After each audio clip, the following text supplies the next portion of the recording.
Pinulong ni Maguindanao del Norte Provincial Chief of Staff Vice Shahida Berwar Mastura ang mga kawani ng gender and development ng probinsya upang tiyakin ang maayos na implementasyon ng mga programa. Ang Partners in Peace and Progress story mula kay Kenneth Ogaya.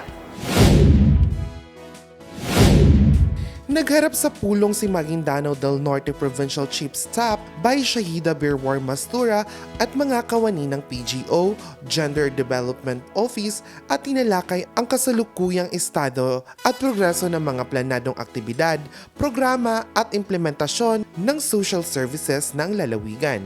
Nakatuon ang pulong sa assessment ng ongoing preparation, pagtukoy ng mga areas for improvements at pagtiyak ng mga lahat ng aktibidad ay naaayon sa mga aprobadong plano at layunin ng pamahalang panlalawigan. Binigyan diin ni Mastura ang kahalagahan ng mahigpit na pagsunod sa tinatakdang schedule, gayon din ang pagbuo ng malinaw na koordinasyon at monitoring mechanisms upang masiguro ang maayos, epesyente at napapanahong pagpapatupad ng mga programa.